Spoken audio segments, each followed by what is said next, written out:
大家晚安，我是陈燕莹，欢迎来到新闻大白话。接下来这一小时，国内外大小事要用您听得懂的话说给您听。现在介绍这一小时来宾，首先要介绍是耶鲁政学博士郭正亮，大家平安。前立委李顺峰，主持人好，大家好，以及时事评论员江宝珍，大家好。好，要首先带您来看到的是，到底是炸掉了还是还没？现在感觉很像罗生门，你知道吗？来，川普呢，他当时派了这个 B2 去，然后呢说投了这么多的炸料下去，但现在呢说没炸干净，他开始震怒了，炮轰讲的这些媒体叫做做假新闻，甚至呢他还直接的讲说批评他政策共和党籍的议员是可悲的失败者，反正就是我说他炸了，他就是已经炸，而且炸干净了。好，现在呢，老板说话，大家都有在听。本来这跟他意见不太一样的情报总监 Jabbar， 那现在呢也已经改口了，说没有新情报，很支持这一次核设施在空袭当中被摧毁的说法，这是新的情报。然后呢 ，CIA 的局长，因为下面不是说呢，就是白宫发言人讲的嘛，哈，低阶乳蛇有出来爆料，他现在出来讲，没有，我掌握可靠的证据，这一些东西都被严重破坏，甚或伊朗外交部出来帮川普讲话，确实严重毁损。好，可是这两则新闻我会把它连在一起看啦，原因是因为我也看到了有新闻讲说，伊朗还要求美国要赔偿你无缘无故来炸我的核设施，那我要去联合国告你，我要提出被炸的损失赔偿。现在呢，川普的讲法是为什么我知道他确实已经被炸了，而且那些里面的物资并没有被转走，也就是那400多公斤的核铀料呢，是彻底的被摧毁哦。原因是因为以色列的特工潜进去了，回报彻底摧毁，而且呢，他还来不及转移任何物资。但是这句讲话，以色列的讲法是这样说，这件事情我其实并不知情，我们有特工进去是不是？那美方现在如果单方面的公开，会不会是有泄密等等的泄露情报的问题呢？反正大家讲的话都不太一样，甚至呢，他的副总统范斯在接受访问的时候是怎么讲的？他的讲法是，空袭任务的成功在于瘫痪转换基础设施，而非一定要摧毁已存铀料。反正现在那400多公斤到底有没有被转移，大家的讲法都不一样。毕竟先前确实也有人拍到说呢，在 Fordo 前面的入口有16辆的重型卡车，好像在紧急运送东西。川普讲的，下面的都会来帮忙他洗地，说他说的都一定对。但现在大家担心的是，后续伊朗会不会继续研发核弹？目前伊朗的国会是已经批准了。本来在开战之前 ，IAEA 其实每天都可以去视察，然后去对到底那一些的核铀料在哪里。目前他已经终止4项的检查措施，也就是资讯已经开始不公开、不透明了。但是呢，川普很紧张的告诉你了，如果你要再重建核浓缩铀的计划的话，那我就再打你一次，而且呢，我会让你措手不及，一次毁灭性的打击。你要知道，一次毁灭性的打击是什么？大炮一响，黄金万两。金价我告鬼来 ，B2 轰炸机每一次出任务一架成本就是2000万，它这次7架嘛，就是1.4亿美元。钻地弹一个地方投2个嘛，那投了6个，那以上的话呢，一枚300万美元，你就再去给它算一算，每一台飞机它旁边还会有其他斜飞的嘛，24到30枚的战斧飞弹，反正总共算一算单方面支出就超过3.6亿美元。100亿台币，就这么一趟行动。但现在川普换到了什么？他说：“我结束了这场战争，我终止了这场战争，而且现在我让伊朗重回谈判桌了。中东的战争因为我而确实结束啊！但是我现在已经把它炸了啦，有没有签？其实好像也没那么重要了。所以到底川普要的是什么呢？回过头请教一下亮哥，您会怎么样来看？好，川普现在很生气，说他那一些伊朗核设施没炸干净的。”不但是混蛋，而且呢还是做假新闻。我当然也有看到那个照片了。那地面设施全部炸毁。那入口也被炸毁。可是我看不出那个深有90公尺啊。人家是在90公尺下，洞口很大啦，一颗炸弹就13.5吨，炸了12枚，那当然洞很大啊。那地面建筑都没有了啦。对。那入口，所以有人就说嘛，说这个是不是叫活埋策略了？就让下面的人出不来啊。你认为波斯人有那么笨吗？波斯人绝对比美国人还要更诡诈。你认为他在地底下都没有地下通路？所以我跟你讲啊，不只是409公斤的浓缩铀啊，那个到60%的，不知去向。对，而且事实上还更重要是，它下面有3000台离心机嘛。离心机你有看到被炸毁吗？有照片吗？没有啊，因为事实上它没有炸到90米啦。我说实在话，因为美国这个 GBU57当初的设算是一般的土壤层，我们就叫厚土层啊，然后它可以炸60公尺啊。那伊朗这个佛多这个地方是花岗岩硬的哦，而且他还担心被炸，所以做了很多加工的混凝土，做加强措施啊。那现在的问题就是以色列跟伊朗为什么都附和川普说，对了，严重损坏了，因为不想打了嘛。你这个时候如果有不同的声音，那川普面子挂不下，就只好再来炸，不然怎么办呢？可是我跟你讲啊，这个导致几个后果是很严重的。第一个就是国际能源组织未来就没有办法监看了，所以这个409公斤的浓缩铀移到哪里，没人知道。那以这个工程来算哦，它大概到6到8个月就可以从60%提升到90%，然后再隔6个月，可能核弹就做出来了，等于1年左右。那你可能会问了，说他没有办法试爆啊，是对不对？对不起啊，以色列的核弹有试爆吗？以色列的核弹估计有200枚哦，为什么他没有试爆？因为美国帮他跑数据啊，他就照美国人跑出来的数据就直接制造啦，那你敢说以色列的核弹不能用吗？那你认为未来俄罗斯、北韩不会提供伊朗数据吗？我认为这个可能性极高啊。所以你去想嘛，如果1年多之后，我估计伊朗也不会那么嚣张啦。比如说2年之后，伊朗做了10枚核弹，他就出来讲啦，我已经有核弹了，那他也没有试爆啊，你来试试看，你美国来炸试试看啊，我就炸你对面卡达的乌达尔空军基地，美军1万人，你来拼拼看啊。所以我跟你讲啊，这个是我们从短的、长的来看，短的来看，当然大家不想打了嘛，而且目前伊朗还没有准备好嘛，所以你也没有办法打了。然后我就呼吁你川普了，你讲的都对啊，英明伟大，你讲的都对啊。今天那个不是发现那个苏莱曼尼的接班人出来了吗？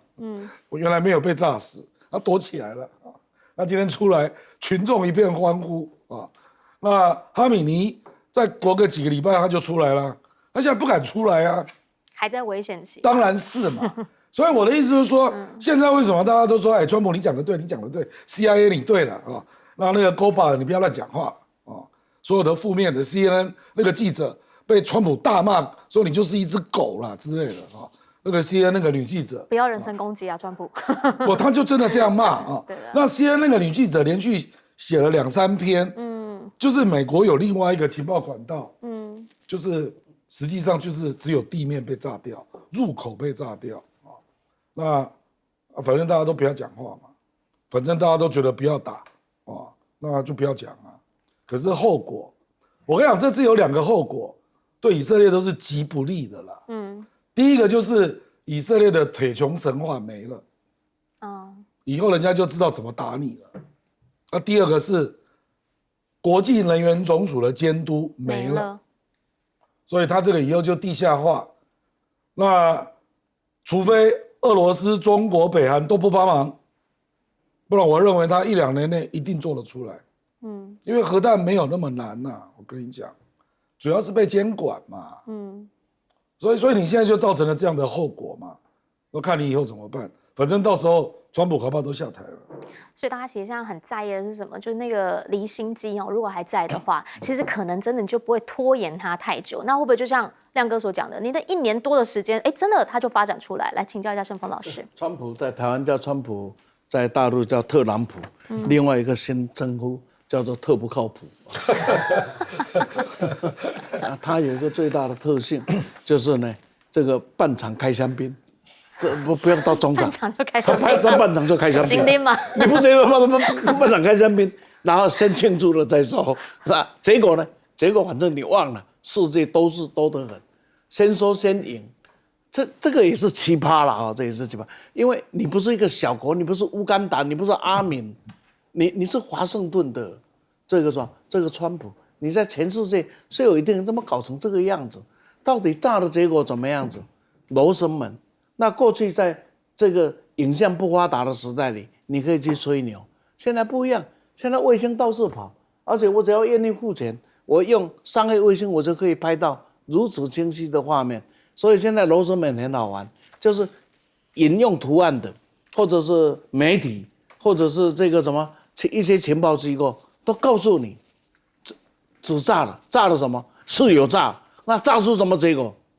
两反正美国说有炸坏了，那其他说没有。那现在就好像有一天在很小的时候，哈雷彗星经过台湾，我带我孩子那时候还很小，去垦丁看哈雷彗星，我们全场所有人都没有看到，只有他们2个孩子坚称他们看到哈雷彗星。这个跟小孩子的讲话有什么不一样？对，小孩子坚持有嘛，那你怎么你不靠西罗阿姨了？不。一个国家，一个堂堂的大国，搞成这样子，是会给人家笑的。同时，我也可以跟你这样讲，伊朗这一次核武研发定了，对，绝对定，因为我研发到一半，我研发到我自我的控制没有用嘛，人家说杀就杀，所以当我有了，你们反而不敢杀嘛。对，就是这种想法。我保证伊朗一定会研发，就付出再大的代价。也去跟他家里啊，这是当我卖某卖囝啊，当店当厝啊，你一定要把它给当出来，因为他清楚了，节制对他是没有，而且他是有能力的，他不是那个什么，不是吹牛，他是有本事的。但是同时，全世界也都看到了，看到了几件事情，美国、伊朗、伊拉克都受不了了，这是他的特点，所以再撑下去，美国的犹太势力会把川普给炸掉啊！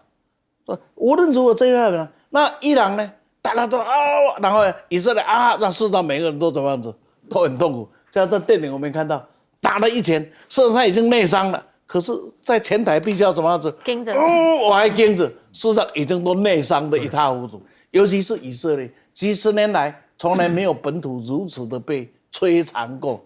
所以以前以色列说是境外战争啊，这哪是这一次是境内的攻击？所以大家呢都看到，你们通通都受不了了。同时，世界也在看到的一件事，以色列没有收得那么强，伊朗啊也没有收得那么啊，就在一副啊好像是拼命上啊，什么都会恶搞不改。那美国呢，很抱歉，也没有人家想的那么有本事。虽然美国这次也展现他的本事，比如说他的战略空军轰炸能量，平常心讲，世界要找 No.2啊。大概除了俄罗斯勉强还可以撑上以外，连中国大陆在这一个全球的这种战略攻击，可能都还有一点距离，尤其要透过空军来完成。那至于说从本土要飞这么远的地方，所谓的隐形战机等等，也都告诉我们别相信，因为你只要加油就没有隐形。对。加油机看得到，你只要加油，你就没有隐形了。你的隐形，也就是说，你的隐形战机、隐形轰炸机必须迁移到你不用加油可以缓程的地方，否则你那个隐形是没意义的。更重要的，它的载电量是有限，它的这个攻击能量有限。为什么？因为它要隐形，所以它不能挂弹，它必须要放在那个护墙里面，那个它是有限制的。所以等等呢。这些放在一起，就告诉我们这一场仗都给很多国家学习，而且不用付代价学习，都别人花钱呢、那我知道我应该怎么来应对这一些事情。所以从世界里面呢，是看到了很多的事啊。那么呢，我们可以发现，战争啊，发动很容易，收场很困难，这时候。包括台湾，我们要严重的警告。现在台湾在做很多准备要打一仗的样子，经不起打，不能打。打很简单，收拾很困难。来，请教江老师。好，美国和台湾都自诩为民主国家啊，民主选出来的领袖，但是呢，有的时候我们这些民主国家的领袖啊，都是大嘴巴，也很麻烦。大家还记不记得1996年台海有飞弹危机的时候，当时的李登辉总统也跳出来说，叫大家安啦免惊啦，说什么呢？他说那2枚飞弹啊，落在台湾南北海域的都是哑巴弹啊，空弹，不是真的。那这个是他讲的话是真的，不过呢是泄密。所以解放军的一个高级将领后来和他的其他人就被扫荡、被清除，所以我们的间谍线呢就断了一些。这种随便讲话也真是。那刚刚提的2位来宾都提到说，这个伊朗可能要决心发展核武啊，我想这也是真的。大家还记不记得在川普第1任的时候，他起先跟北韩金正恩这关系不好，2个人也是互相骂来骂去。然后他也派了3个航母舰队去北韩外面去这个东海那边要威胁他，也是说要打他。后来呢有所顾虑就没有。那最后北韩发展出来核武了，那川普也只好退让改口2个人还握手，还说彼此爱对方，来写这个情书的信啊。然后川普也不讳言说北韩是 nuclear power， 是核武国家，所以这一点呢，大概伊朗看在内心。那美国和以色列到底是什么关系？我看这个网上有很多评论，有的人说：“哎呀，这个美国被以色列控制了，被他利用，被犹太人体系利用了。”但是也有一派人讲呢，说其实也是美国利用这个以色列来完成他在中东的战略目标。讲起来大概就可以说是尾巴咬狗，狗咬尾巴，这2个美以是互相在利用啊。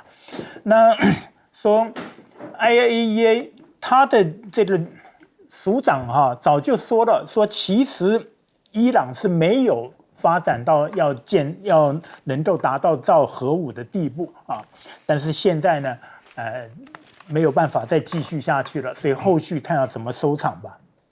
其实呢，对于伊朗来说，他们当然很清楚自己线下要做些什么。来，现在伊朗的防长他是去哪里？他去了青岛，来这边干什么呢？不是参观中国军舰而已，他是要参加上合组织的防长会议。好，这回在青岛举办。那大家来这边，其实呢，不是只是来开会而已，顺便看一下052D 飞弹驱逐舰。好，讲到这个飞弹驱逐舰呢，其实伊朗防长还蛮有兴趣的。他来这边呢，也讲说他3月的时候呢，他们的司令曾经登上052D，那个时候就有讲说中国军舰感觉设计水准还蛮高的，甚至他们的空军司令呢也曾经在珠海航展的时候亲自试驾过歼10C1战机。这一次呢，他来到这里看052D 型的飞弹驱逐舰，大家也在问说，那之后呢会不会在目前线下的环境这个区域的政治领袖之下呢，会之后敲单，甚至还加码红旗防空导弹呢？毕竟可以看看巴基斯坦先前是怎么样的一个订单嘛。目前伊朗防长呢，他到了中国也还点名了，说希望中国能够主持公道。好，最主要的原因就是因为他说连日来受到袭击，他也有看到中方的发言，但他说了，现在虽然是停火的局面，可也希望中方这边能够发挥区域的影响力，让这个局势能够更加稳定。但是跟中方发文的不是只有他们还有川普川普呢，他在协调完这个停战之后，马上发文说：“哎呀，太好了，霍尔木兹海峡呢没有受到影响，那中方也可以向伊朗买石油了。”可是不是被制裁不能跟伊朗买东西吗？白宫马上跳出来澄清说没有哦，我们并没有要解除他的制裁，我们还是希望继续制裁伊朗，因为他先前2月的时候不是说吗，要给他全面性的压制制裁吗？现在是有持续制裁的，不是说你可以跟他买了。反正这一次伊朗的这个跟以色列之间的战事，大家看到背后有一些大国的影子。军事人员就出来说，伊朗的飞弹为什么这一次可以突破以色列的铁穹？有人说到骨子里面呢，说其实有中方的血统，说是在1988年两伊战争之后，伊朗有从中方这边获取了制造的知识、还有技术，以及反舰飞弹的基础设施，所以他们认为这里面是有中方血统的。但是这一次，确实啦，现在瞧出来的停火是川普出来讲的，但是呢，川普出来讲话，然后把它比喻成2个小孩在打架，这样透懂吗？来听听看。They're not going to be fighting each other. They've had it. They've had a big fight, like 2 kids in a schoolyard. You know, they fight like hell. You can't stop them. Let them fight for about 2-3 minutes, then it's easy to stop them. And then Daddy has to sometimes use strong language to You have get to us use stopped. strong language. Every once in a while, you have to use a certain word. Mark Rutte, the NATO chief, who is your friend, he called you daddy earlier. Do you regard your NATO allies as kind of children? No, he likes me. I think he likes me. If he doesn't, I'll let you know. I'll come back and I'll hit him hard, okay? No? But do you He did it very affectionate. Daddy, you're my daddy. 好，所以现在又在酸吕特。吕特当时给了他一个，哎呀，对对对，很赞同你。结果呢，我们就是这样全文的给你听，然后你看看，川普现在反而说，对啦，吕特对我很有感情啦。反正他就叫我爸爸啊。这个一讲，你知道吗？让记者这样问，旁边卢比欧，看看这个画面，那个国务卿卢比欧是笑到一个不行，差点都要弯腰下去了。原因是什么？因为他也没想到川普会这样讲，但因为他是川普，讲什么好像也都不奇怪了。反正这一次呢，其实川普去北约就已经很明白的告诉你，我只去一下下而已，因为我很忙。好，北约呢在你来之前，吕特据说还私讯给他说：“恭喜你狂大胜利，大家都要把军费提高到5%。”川普来了，当然开心啊，说哪有啦，这个是所有人的大胜利，因为我1年多来就一直很要求这件事情嘛。可是有人不合群呢，西班牙现在不想让国防支出升到经济的5%哦，原因是因为呢，桑切斯讲说，我顶多就是2点多而已啦，我真的没有办法，我没有办法再多了。川普直接告诉你了，如果是这样的话，那我们现在在进行贸易协商，我到时会让你付出加倍的代价。这次的北约跟以前不太一样，有媒体观察到了，说以前的北约就很喜欢提到中国，这一次说为什么联合公报里面可能不会提及中国，原因是因为要顾及华盛顿方面，不知道说呢会不会跟川普存在潜在的冲突，所以我们就干脆避免阻碍联合公报的达成。所以川普对于中方有不同的意见吗？回过头我们请教一下亮哥，您会怎么样来看？好，这个是伊朗防长，他去参加上合的防长会议，也参观了052D。052D 会不会买，真的不知道。因为第一个表达意愿的是沙特，对，结果中国到目前还没有卖啊。因为你如果卖给沙特军舰，会卖伊朗吗？它的对面就是伊朗。对啊，那伊朗也会有意见呢。那你现在如果卖给伊朗，那对面就沙特，沙特就不买了。所以这个就是中国自己的问题了啦。就他有时候会考虑到地缘政治敏感的问题。那这2个国家就在对面呢，你怎么办？而且对面还有卡达，对不对？所以我是觉得这样啦，就是当然伊朗有做反省啊，因为事实上他这次最糟糕的就是防空体系非常脆弱嘛，那有人去追原因啊，说他用的中国卖给他的雷达竟然是 JY10啊，JY10是2005年的产品，那人家就觉得奇怪啊，为什么伊朗后来都不再跟中国买新的版本？因为中国后来到现在20年，他总共出了5个新的版本，伊朗都没有买，因为伊朗说我要自力更生。他跟俄罗斯也有买啊，只买到 S300。那事实上他跟俄罗斯关系是非常好的。对啊。他说要买 S400，我认为俄罗斯会卖他。可是他真的就是没有买，所以我觉得他这次终于知道自己做的东西不行了啦。因为他的防空真的太弱了啦。坦白说，他的空军也很弱了。他的空军目前最好的战机，竟然是 Tom Cruise 的 F-14，这次也被炸了。2.5代以色列是 F-35你怎么打？所以我觉得他恐怕也得到一些教训了啊。不过这也牵涉他的财政能力了。对呀，因为很穷嘛，没钱所以也没有那么容易了。说实在啊，那至于川普去北约啊，我认为北约有很多国家本来就不可能把国防预算弄到5%了，因为他们又不可能被俄罗斯打。西班牙历史上俄罗斯有打过西班牙吗？远了一点啦。我跟你讲，连意大利都不想出这个钱啦。我跟你讲，会有不少国家，欧洲一定是不一致的啦。那最接近俄罗斯的叫波兰嘛，波兰自己在去年就已经主动加到4.3% 了，不是吗？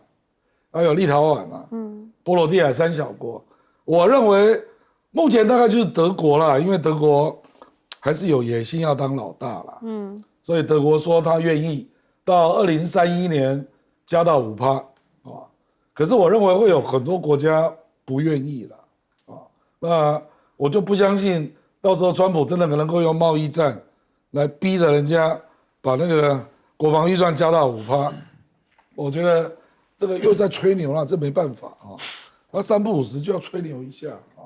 那你叫他怎么过日子？是啊，他可能就想说，你这边不给我没关系，我用另外的方法，反正那笔钱我一定要。是这样讲吗？来请教盛峰老师。这个那以前我常常讲说，世界有印度，人类有欢乐。现在啊是世界有川普，有没有？人类有惊奇就这样子。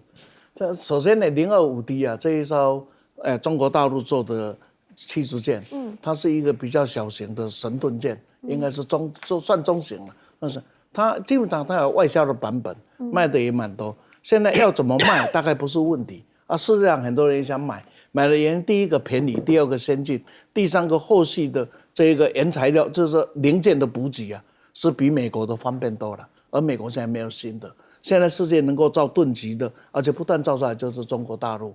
所以在这样的情境里，它这一个呢是很具有国际市场的竞争力。第二个呢，到底飞弹就是伊朗的飞弹有没有中国的血统，我不敢保证。但是我知道一件事，就是当 GPS 被关掉的时候，所有的伊朗的这个导弹是谁导航的？各位想想GPS 被关了，是吧？那是谁导航呢？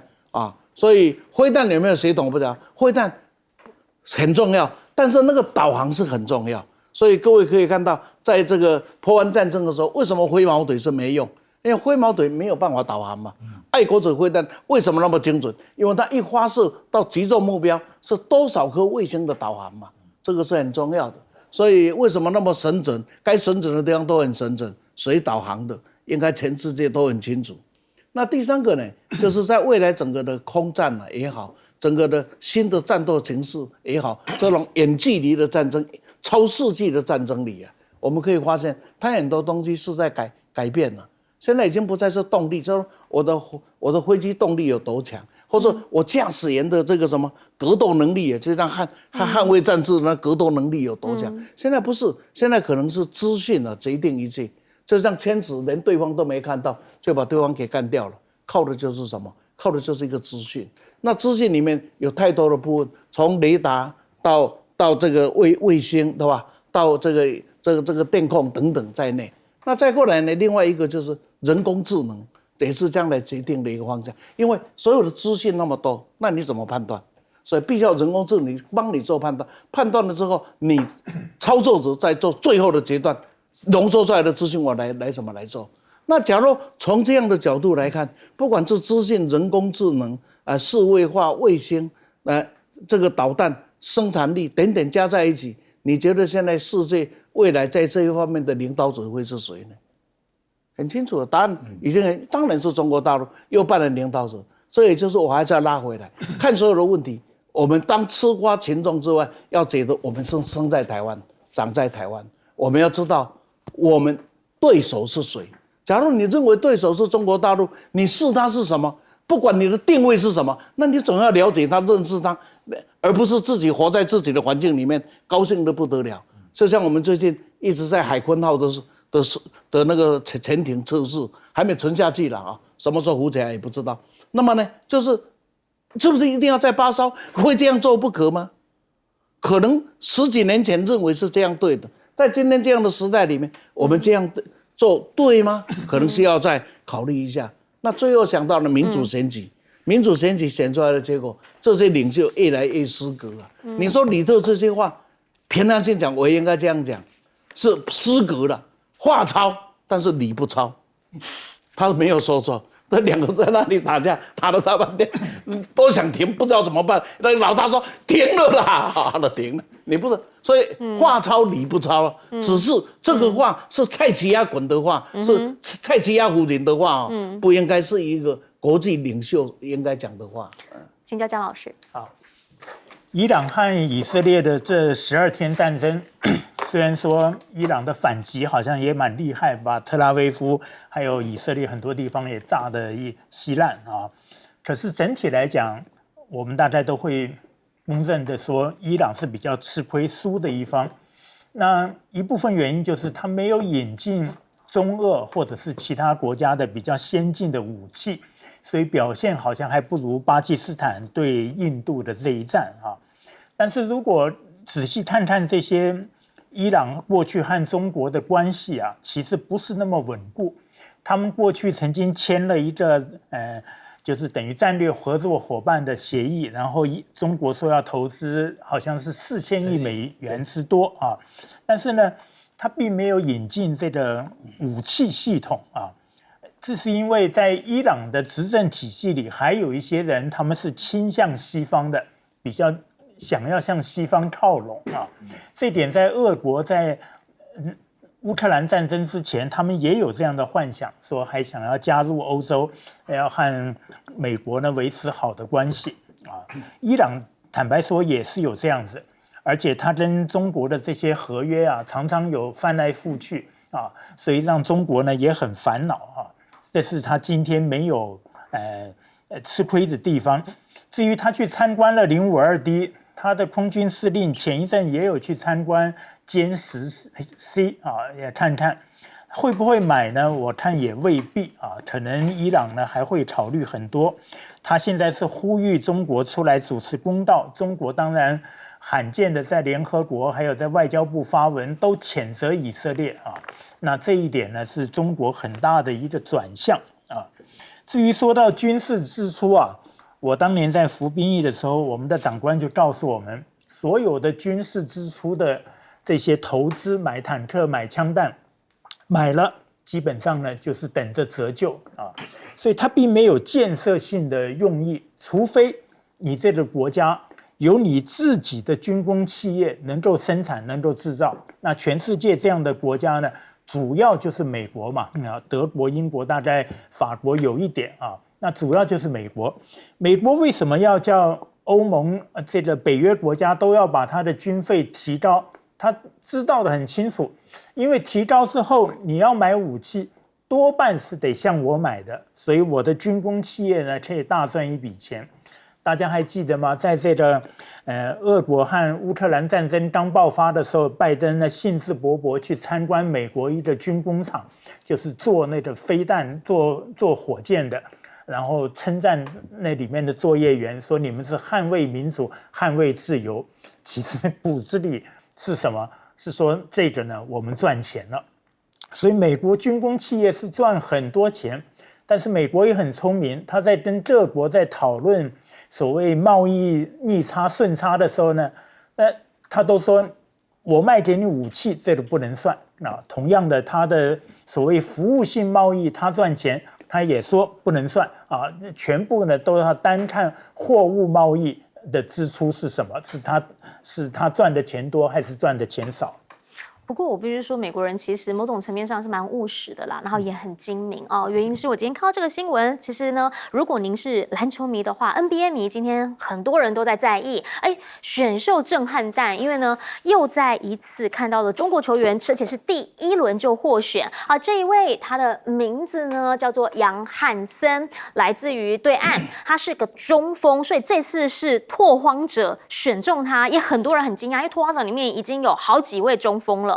那为什么选中他？而且呢，还是在首轮第16顺位就直接挑中他，大家就开始在讨论。毕竟他的上一位已经是2007年，所以呢，这已经算是这10几年来又再一位有中国籍的球员，破纪录的第1轮就进到了 NBA 里面。大家问看中的到底是什么？另外呢，则是现在如果讲到了中国市场的话，很多人讲的就是稀土，因为这一波跟美国对打当中，让大家看到了，确实中方在稀土市场上面有蛮大的一个话语权，而且呢，外媒讲了，现在他还进阶嘞，他要求这些稀土企业要提供技术人员名单。华尔街日报的独家报道就讲到，这其实是什么？我要求这一些个人信息，是不是就表示要确保他们不会出国泄密，要关切他们的动向呢？坎贝尔以前大家讲到他，会说他是亚洲沙皇，说他是亚洲通、中国通，很了解。好，他现在讲美国在他看是需要一代人的时间才能够减少对中国在稀土还有其他供应链的依赖，所以他再一次的强调一件事，是叫做不要低估中国。瑞银方面的预估则是什么？说美国对大陆的关税呢，年底有可能会降到30%到40%，而很多人认为这可能是因为中方的稀土优势发酵所会带来的连续反应。其实除了稀土之外，现在说中方还有另一张王牌，那张王牌叫做无人机零件。好，原因是日经亚洲就报道了，说其实从9月，也就是去年的9月，北京寄出出口许可新制之后，有部分的无人机零件呢，它基本上它就不让它放那么多量出去。那你要知道，中方的无人机在世界上面，它的这个整个市场占有率也是70%左右。那它把零件给卡住之后，那量少价就会升。好，标多少？标3倍到4倍。所以呢，那个其实看到的是它对于无人机这个产业供应链的控制、战略控制能力。好，除此之外呢，还有什么？还有呢，很多地方其实呢，出口量也都减少了。比如说无人机的引擎、马达、雷射的导引器以及电子干扰装置等等，那量少，单价也是标大概有3.5倍左右。好，这一些都是让大家看到你以前所看不到的中国市场控制力。而再者，中国科学家现在说他们研发出了一个新科技，这是传出啦，在撒哈拉沙漠呢不需要冷却运作的雷射武器。他们说呢，他们开发出一种2000瓦的光纤雷射器，因为在这个地方可以自转极端气候，然后所以呢，他就发现这个武器它是可以在极端气候之下运行，因为它不需要加热或者是冷却，也表示它的作战的范围领域可以越来越多。这里面用的又是他们特有的铱这个稀土元素，说因为他们在全球产量2/3以上，所以呢，他就用这种特殊的分子量子结构来做出他们现在能够研发出来的这个雷射光纤雷射器。而在沙漠里面呢，其实今前已经告诉过你很多次了，他们慢慢的在让它绿化。现在呢，这个绿化不得了，沙漠要消失了。这个是呢，说中国有一个地方死亡之海，也就是毛乌素沙漠，在陕西跟内蒙古的交界处。好，这个地方呢，其实先前他们就已经开始慢慢的在做沙化土地的治理率，已经现在达到93.24%，也就是说呢，快要把整个沙漠地带通通都变成绿化了，变成塞上江南。在这里你可以看到什么？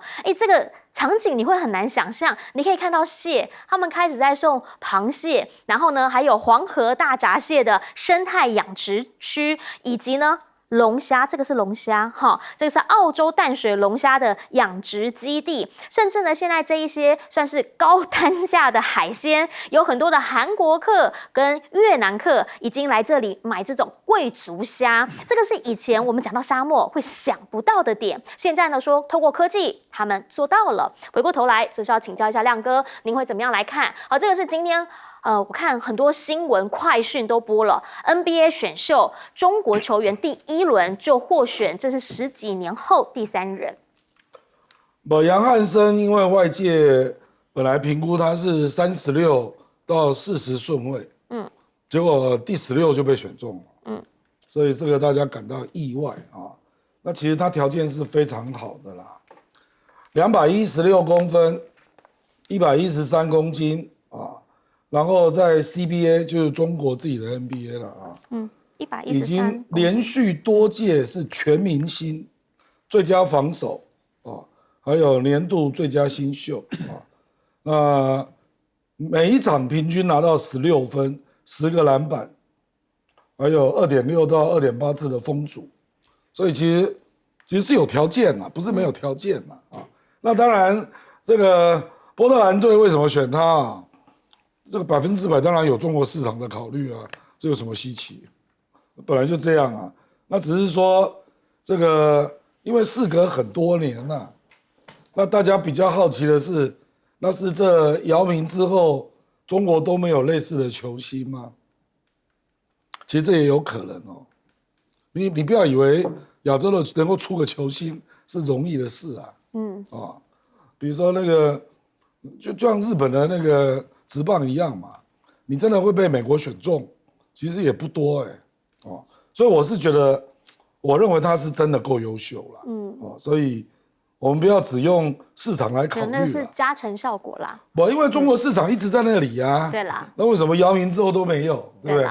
所以我觉得他个人条件应该是蛮好的啦。是。那其实稀土跟这个无人机的零组件这个就是一种美国没有想到的科技战因为美国人想到的科技战都是我做得出来，你做不出来。对不对？对。然后它敏感性高，会扯及军工嘛，所以我就要对你做限制，这个都是瓦森纳协议以来的思考模式啊，那中国大陆，我认为它创造出2种思考模式啊，第一个就是我有你没有啊，这个不是科技在哪个环节啊，是我有你没有啊，那这个指的就是原物料。是，所以我有你没有啊。那第二个就是我们讲供应链上的优势那这个学问就大了。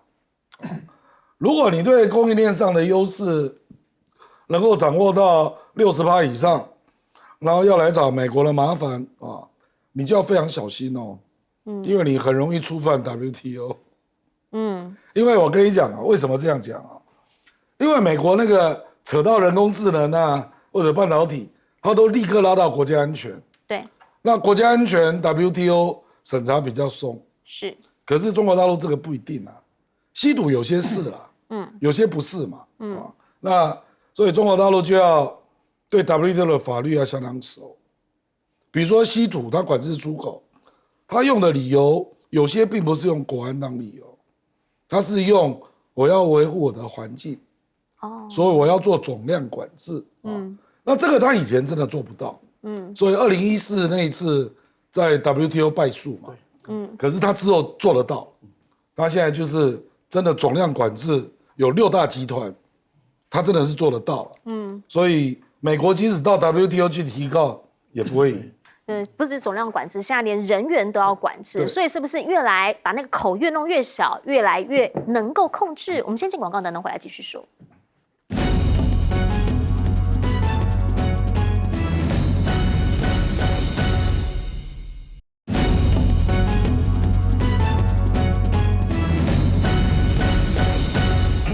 我们讲到中方现在不只是制造大国，它现在甚至呢在科技生态上面也能够把沙漠变不见了。来，请教盛峰老师。这个到大陆常去的人，最大的感受就是北京的天空真的是蔚蓝。以前我们只是讲叫做 APEC 蓝，就 APEC 开会才有蓝，不，你现在随时可以看到蓝天沙尘暴，现在沙尘暴的问题不在中国大陆，是在蒙古，因为蒙古逃得太厉害了。那中国大陆有几个东西值得我们看，值得去了解的。一个是制戈壁，就是把戈壁跟沙漠是不一样的。戈壁是一些的小历史，对历史，把戈壁像在银川这个地方，在甘肃这地方，现在变成了中国大陆，也是未来世界可能蛮重要的红酒产区，而且非常的成功。制黄土就是在陕北高原，我们以前叫面朝黄土背朝天了，是黄土高原。那在那个地方，现在黄土的绿化那个速度之快，也远远超出你的想象。再过来就要讲了毛树屋的自杀。毛树屋这个沙漠大概会创造人类有史以来第一个会被消失掉的沙漠。本来是沙把土地搞掉了。毛树屋有多大？它跟台湾土地差不多，36000平方公里，就将近4万平方，跟台湾差不多。那这个地方的自杀的方法，我可以告诉各位啊，就是只有你想不到的，没有你是做不到的。就只有你想不到，它的方法非常非常的多，用牛粪自杀，到每种，还有种那个盐碱植物啊，那个植物会吸盐，那吸盐的结果，这个植物本身又可以拿去再制造其他的副产品产生。那么不止如此，它有很多的这种像什么沙蒿啦、油蒿这种植物啊去竞争。所以依据这样子来看，毛树屋沙漠呢，大概在未来的5年内、6年内，大概会整片变成绿油油的土地，可自用的地方。其实有时候了解中国大陆这些，可能比了解什么飞机啦、坦克啦、什么无人机更有意思，因为这代表一种不只是治理，代表一种治理心态对环境的改变。金山银山呢，这个就是呢绿水青山。好，我们先进广告，等等回来，请姜老师帮我们总结。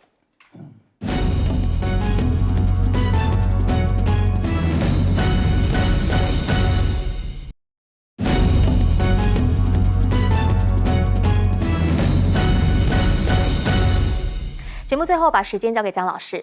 好，谈一谈这个中国大陆的治理沙漠啊，这个题目呢，我非常的兴奋，因为讲到毛乌素沙漠啊，我相信台湾没有多少人去过啊。我带过台湾学生去啊，到达了这个鄂尔多斯旁边，就是毛乌素沙漠。我们走内蒙古，举办一个活动叫内蒙古大漠生态研习营啊。我带多少学生去，你知道吗？研营带63个人，很大团哎。大陆的海协会认证是台湾单一大学赴大陆人数最多啊。那我们那边参观了很多都不是景点的这样的地方，也包含这个大片的沙漠。我去主要是一个原因，我在瑞典念博士的时候，我的论文的树种叫欧洲赤松。后来我去加拿大做博士后，发现欧洲赤松在加拿大也有。那我回台湾来任教，我无意中得到消息说大陆也有这个只是它的名字叫张子松，其实是一样的。